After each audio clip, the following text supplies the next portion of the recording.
नमस्कार दोस्तों, जय हिंद, वंदे मातरम। आप सभी का स्वागत अभिनंदन है टीटी फैमिली शिक्षकों के परिवार जायसवाल कोचिंग सेंटर पर, पावर्ड बाय शिक्षा ही प्रकाश है। दोस्तों, आज की क्लास में हम बात करने वाले हैं आपके मैथ्स पेडागोजी के टॉप 20 क्वेश्चंस की बात करेंगे। जी हाँ दोस्तों, टॉप 20 क्वेश्चंस करने जा रहे हैं जो बहुत ही महत्वपूर्ण है।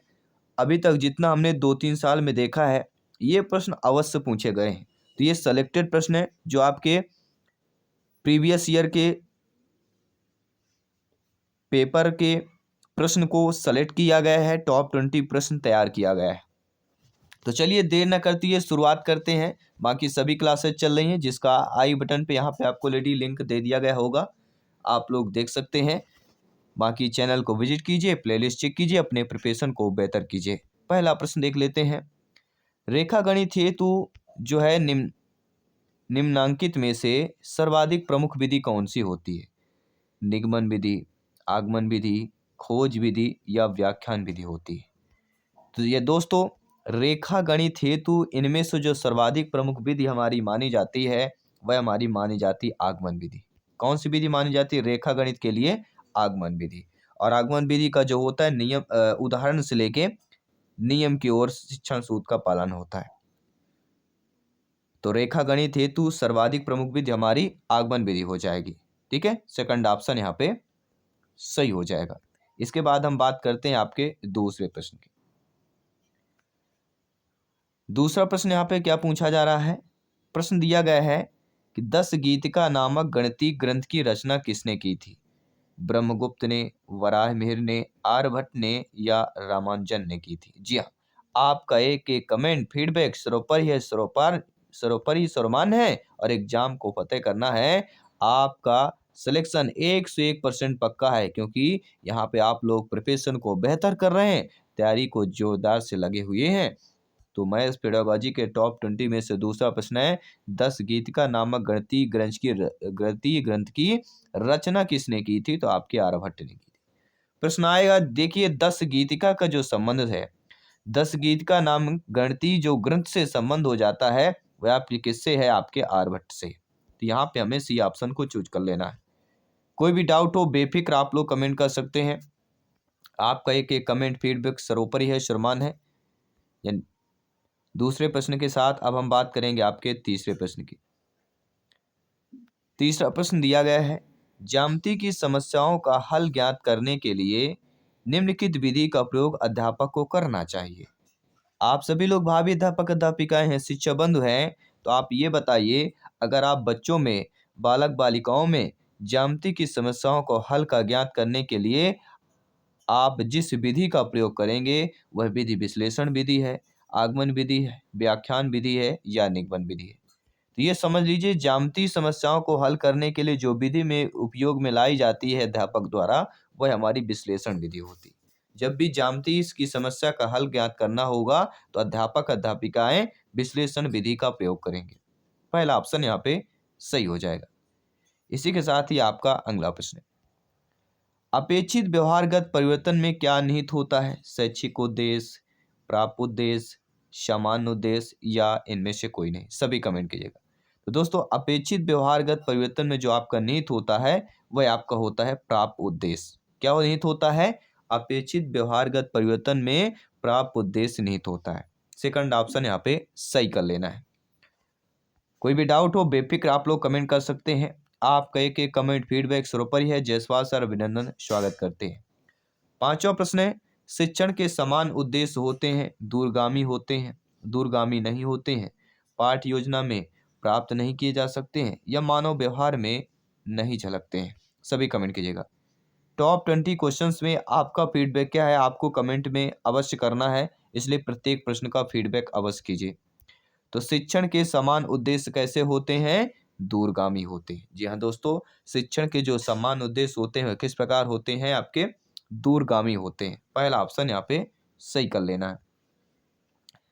इसके साथ ही आपका अगला प्रश्न है, प्राथमिक स्तर पर गणित शिक्षण का महत्व क्या होता है? सांस्कृतिक में होता है, मानसिक रूप में होता है, व्यवहारिक रूप में होता है, आध्यात्मिक में और ये टीटी एग्जाम में आया हुआ प्रश्न है, रिपीटेड प्रश्न है, संभावित प्रश्न है, इसलिए नोट कर लीजिएगा।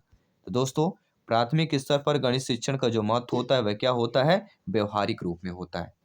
ठीक है, तो यहाँ पे हमें सी ऑप्शन को सही कर लेना है। आइए बात करते हैं आपके अगले प्रश्न की। गणित शिक्षण छात्रों में प्रश्नों को शीघ्र एवं शुद्ध हल करने की आदत डालने की श्रेष्ठ विधि सिद्धांत को समझने के बाद आप क्या करेंगे। पहले प्रश्न को एक बार रिपीट करते हैं और समझते हैं कि गणित शिक्षण जो है छात्रों में प्रश्नों को शीघ्र एवं शुद्ध हल करने की आदत डालने की श्रेष्ठ विधि है। जी हाँ दोस्तों, गणित शिक्षण जो होती है वह छात्रों में प्रश्नों को शीघ्र एवं शुद्ध हल करने की आदत डालती है। वह श्रेष्ठ विधि कौन है, गणित शिक्षण। तो इस सिद्धांत को समझने के बाद शुद्धता से हल करवाना है, निर्धारित समयावधि में प्रश्नों को हल करवाना है, लिखित एवं मौखिक अभ्यास करवाना है या शीघ्रता से प्रश्न हल करना है। अब आप ये ध्यान दीजिएगा, इसमें देखिए शुद्धता दिया गया है, इसमें समयावधि दिया गया है, इसमें लिखित और मौखिक दोनों दिए गए हैं और इसमें शीघ्रता दी गई है।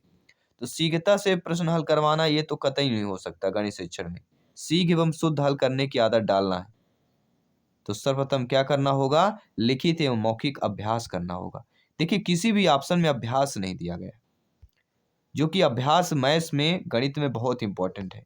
तो कुछ चीजें हमें उत्तर नहीं पता है लेकिन हम ऑप्शन से उत्तर निकाल लेते हैं। कुछ टॉपिक आप कुछ शब्द है वो पढ़ लेंगे, हमें पता चल जाएगा ये ऑप्शन सही होगा। और जो ये कला को समझ लेता है, जो ये कला को हासिल कर लेता है, मैथ्स पेडागोजी में अव्वल नंबर लाता है। पेडागोजी में शिक्षा शास्त्र में अव्वल नंबर आता है और यही चीज आपको समझना है। अगला प्रश्न स्क्रीन पर है। गणित शिक्षण का वास्तविक उद्देश्य ज्ञान प्राप्त करना नहीं, शक्ति प्रदान करना है, यह कथन किसका है। यह भी टीटी में आया हुआ प्रश्न है, नोट कर लीजिएगा। गणित शिक्षण का जो वास्तविक उद्देश्य ज्ञान प्राप्त करना नहीं शक्ति प्रदान करना है, यह कथन ड्योर, वेकन, डटन या रमन के द्वारा दिया गया था। सभी कमेंट कीजिएगा। तो गणित शिक्षण का वास्तविक उद्देश्य ज्ञान प्राप्त करना नहीं वरन शक्ति प्रदान करना है, यह डटन के द्वारा कथन दिया गया था। डटन का यह स्टेटमेंट हो जाता है कि गणित शिक्षण का वास्तविक उद्देश्य ज्ञान प्राप्त करना नहीं वरन शक्ति प्रदान करना है। तो यहाँ पे हम डटन की बात करते हैं। अगला प्रश्न देख लेते हैं। अगला प्रश्न है, कुहुक गणित ग्रंथ की रचना किसने की थी। वराह मिहिर ने, महावीराचार्य जी ने, ब्रह्मगुप्त ने या श्रीधराचार्य जी ने किया था। सभी कमेंट कीजिएगा। देखिए कुहुक गणित ग्रंथ के रचनाकार पूछा जा रहा है, तो कुहुक गणित ग्रंथ के जो रचनाकार है वह आपके ब्रह्मगुप्त है। जी हाँ, कुहुक का संबंध किससे है, ब्रह्मगुप्त से है, नोट कर लीजिएगा। आइए बात करते हैं आपके 10th नंबर प्रश्न, 10वें प्रश्न की बात करेंगे। दोस्तों राजस्थान के भीनमाल कस्बे से किस गणितज्ञ का संबंध है। महावीराचार्य जी, श्रीधराचार्य जी, ब्रह्मगुप्त या वराहमिहिर। तो राजस्थान के भीनमाल कस्बे से जिस गणितज्ञ का संबंध है वे गणितज्ञ आपके ब्रह्मगुप्त हैं। जी हाँ दोस्तों, राजस्थान के भीनमाल कस्बे से जिस गणितज्ञ का संबंध है वे आपके ब्रह्मगुप्त गणितज्ञ हैं। सी ऑप्शन को यहाँ पे सही कर लेना है। आइए बात करते हैं आपके अगले प्रश्न की। अगला प्रश्न है इंटरेस्टेड प्रश्न है, संभावित प्रश्न है कि गणित सार संग्रह की रचना किसने की थी। महावीराचार्य जी ने, श्रीधराचार्य जी ने, भास्कराचार्य जी ने, गणेशाचार्य जी ने। सभी कमेंट कीजिएगा। जी हाँ मेरे प्यारे प्यारे भाइयों की प्यारी प्यारी बहनें गृहिणी जिनका सपना है टीटी एग्जाम को फतेह करना, क्रैक करना, सभी कमेंट कीजिएगा। जयस्वाल सर आप सभी का अभिनंदन स्वागत करते हैं। दोस्तों गणित सार संग्रह के रचनाकार जो कहलाते हैं वह आपके महावीराचार्य जी कहलाते हैं। जब भी गणित सार संग्रह का की रचना का जिक्र होगा महावीराचार्य जी का नाम सर्वोपरि लिया जाएगा। तो गणित सार संग्रह के रचनाकार कौन है, महावीराचार्य जी हैं, नोट कर लेना है। अगला प्रश्न देख लेते हैं। गणित की वह कौन सी विधि है जो करके सीखने के सिद्धांत पर कार्य करती है, जिसमें छात्र अधिक सक्रिय रहता है व जिसके द्वारा नवीन तत्वों की खोज की जा सकती है। तो ये जान लीजिए ऐसी विधि जो करके सीखने के सिद्धांत पर कार्य करती है, जिसमें छात्र अधिक सक्रिय होता है और नवीन तथ्यों की इसमें खोज की जाती है, वह विधि आपकी कौन सी है। प्रदर्शन विधि, प्रयोगशाला विधि, संश्लेषण विधि या परियोजना विधि की बात करेंगे। तो आप सभी लोग जानते हैं गणित की वह विधि जो करके सीखने के सिद्धांत पर कार्य करती है, जिसमें छात्र अधिक सक्रिय रहता है, जिसमें नवीन तथ्यों द्वारा खोज की जाती है, वह आपकी प्रयोगशाला विधि होती है। देखिए ये ध्यान लीजिएगा, छात्र यहाँ पे अधिक सक्रिय रह रहा है, मतलब छात्र अधिक कार्य करता है, इनमें नवीन तथ्यों की खोज की जाती है, तो आपकी कौन हो सकती है, प्रयोगशाला विधि हो सकती है। प्रयोगशाला में ही नवीन तथ्यों की खोज की जाती है। ठीक है, सेकंड ऑप्शन यहाँ पे सही कर लेना है। डेली क्लास अटेंड करते रहिए, फीडबैक करते रहिए, तैयारी को बेहतरीन कीजिए, प्रिपरेशन को बेहतरीन कीजिए, अपने सपने को साकार कीजिए, टीटी एग्जाम में अव्वल आइए और टीचर्स भर्ती में सिलेक्शन पाइए और टीचर बनिए। इस देश का, इस राज्य का, अपने आसपास समाज का यहाँ पे उजागर करना है, शिक्षित करना है। आपका शिक्षक बनना बहुत जरूरी है। दोस्तों, किसी खेल का क्षेत्रफल ज्ञात करने के लिए उपयोगी गणित शिक्षण विधि कौन सी होगी? विश्लेषण, इकाई, क्रिया या संश्लेषण? देखिए, प्रश्न को समझ लीजिए। किसी खेल का क्षेत्रफल ज्ञात करना है, तो खेल का क्षेत्रफल, खेल मतलब क्रिया से संबंधित है, खेल मतलब क्रिया। तो खेल का जो, किसी खेल का क्षेत्रफल ज्ञात करने के लिए उपयोगी, जो यहाँ पे गणित शिक्षण विधि पूछा जा रहा है, तो खेल के लिए गणित शिक्षण विधि जो होगी वह आपकी क्रिया विधि हो सकती है। सी वाला ऑप्शन यहाँ पे सही कर लेना है। नो डाउट, आई होप प्रत्येक प्रश्न को आप लोग अच्छे तरीके से समझ रहे हैं। अगला प्रश्न आप लोगों की स्क्रीन पर है कि अबेकस का प्रयोग छोटी कक्षाओं में किस शिक्षण में प्रभावी होता है? जी हाँ, अबेकस का प्रयोग, गिन तारा का प्रयोग, ये दो ऐसे टॉपिक है जहां से प्रश्न आते हैं। तो अबेकस का प्रयोग छोटी कक्षाओं में किस शिक्षण में प्रभावी होता है? बोलना सिखाने में, लिखना सिखाने में, गिनती सिखाने में, हस्तलेख सिखाने में। तो अबेकस का प्रयोग छोटी कक्षाओं में जिस शिक्षण में प्रभावी होता है वह होता है गिनती सिखाना। यहाँ पे कौन सा ऑप्शन सही हो जाएगा? सी वाला ऑप्शन सही हो जाएगा। नो डाउट, आई होप समझ गए होंगे। चलिए बात करते हैं आपके अगले प्रश्न। दोस्तों, अगला प्रश्न है कि आप वृत्त की परिधि ज्ञात करने के लिए किस शिक्षण विधि को प्रयोग में लाएंगे? विश्लेषण विधि, इकाई विधि, क्रिया विधि या निगमन विधि? तो दोस्तों, आपको क्या करना है? वृत्त की परिधि ज्ञात करना है, और इस टॉपिक से एक प्रश्न जरूर आता है, नोट कर लीजिएगा। आप अगर वृत्त की परिधि ज्ञात करते हैं तो इसके लिए जिस शिक्षण विधि का प्रयोग लाएंगे वह कहलाती है निगमन विधि। क्योंकि वृत्त की परिधि ज्ञात करना है, 2πr हमें फार्मूला लगाना पड़ेगा। ठीक है, तो हम फार्मूला लगा रहे हैं मतलब नियम लगा रहे हैं, तो निगमन विधि का, निगमन विधि क्या होती है? नियम से लेके उदाहरण की ओर चलती है। तो अगर वृत्त की परिधि ज्ञात करना है तो हमें निगमन विधि शिक्षण विधि का प्रयोग करना पड़ेगा। डी ऑप्शन यहाँ पे सही कर लेना है।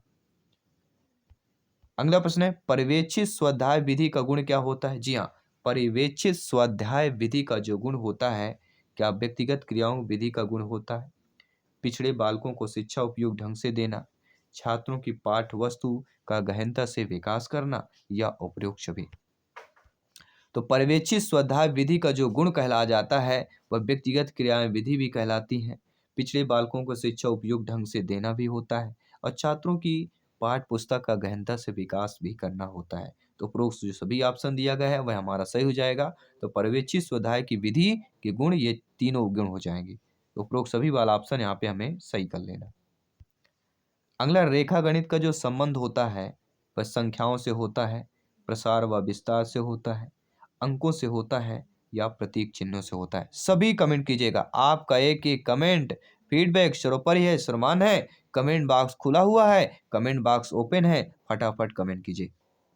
दोस्तों, रेखा गणित का जो संबंध होता है, रिलेशन जो होता है, वह आपके प्रसार और विस्तार दोनों से होता है। नोट कर लीजिएगा, ये आपके टीटी एग्जाम में आया हुआ प्रश्न है। तो रेखा गणित का जो संबंध है प्रसार और विस्तार से दोनों से है, नोट कर लेना है। और अगला प्रश्न दिया गया है, बहुत ही अच्छा प्रश्न है, इंटरेस्टेड प्रश्न है कि गणित सभी विज्ञानों का सिंह द्वार और कुंजी है। यह विचार, यह कथन, यह स्टेटमेंट किसके द्वारा दिया गया? डटन का है, हॉगवेन का है, रोजर वेकन का है, पी सैमुअल का है? देखिए, तीन ऐसे आपके वैज्ञानिक हैं, मनोवैज्ञानिक हैं, शिक्षा शास्त्री हैं, एक डटन, हॉगवेन और रोजर बेकन। ये तीनों का कथन रट लीजिएगा, तीनों का कथन समझ लीजिएगा, क्योंकि तीन में से एक कथन आपके एग्जाम में रखा हुआ है। हमने जितना भी 7 से 8 वर्षों में टीटी एग्जाम में देखा है, ये तीन कथन बिल्कुल पूछे जा रहे हैं। तो गणित सभी विज्ञानों का सिंह द्वार और कुंजी है, यह विचार किसका है? यह विचार आपके रोजर वेकन का है। यहाँ पे सी ऑप्शन को हमें सही कर लेना है। अगला प्रश्न देख लेते हैं, इसके बाद स्टॉप 20 में से 20वां प्रश्न, अंतिम प्रश्न करेंगे। पाठ्यक्रम निर्माण के सिद्धांत क्या है? समन्वय सुसंगठिता का सिद्धांत, उपयोगिता व जीवन के से संबद्धता का सिद्धांत, क्रियाशीलता व परिवर्तनशीलता का सिद्धांत या उपरोक्त सभी। तो दोस्तों, पाठक्रम निर्माण के जो सिद्धांत होते हैं वह समन्वय और सुसंगठिता का सिद्धांत भी होता है। उपयोगिता व जीवन से संबद्धता का सिद्धांत भी होता है। क्रियाशीलता व परिवर्तनशीलता का भी सिद्धांत होता है। अर्थात पाठक्रम निर्माण के उपरोक्त सभी सिद्धांत हो जाएंगे। तो ये तीनों सिद्धांत आपके पाठक्रम निर्माण से है। और इस टॉप 20 में से 20वां प्रश्न स्क्रीन पर है। वृत्त की परिधि तथा व्यास में संबंध ज्ञात करने हेतु किस विधि का प्रयोग उपयुक्त होगा? आगमन विधि, संश्लेषण विधि, निगमन विधि, प्रयोगशाला विधि। और ये आप सभी के लिए मॉक क्वेश्चन के रूप में दिया जा रहा है। और मॉक क्वेश्चन को आपको कमेंट बॉक्स में बताना है कि वृत्त की परिधि तथा व्यास में संबंध ज्ञात करना हो तो किस विधि का प्रयोग आप उपयोग करेंगे। और इस टॉप 20 में से आपने कितना स्कोर प्राप्त किया, ये भी आपको कमेंट करके बताना है। मैं आपके साथ जयसवाल सर मिलता हूँ आपकी अगली क्लास पर। सभी मित्रों को जय हिंद, वंदे मातरम। धन्यवाद सभी का।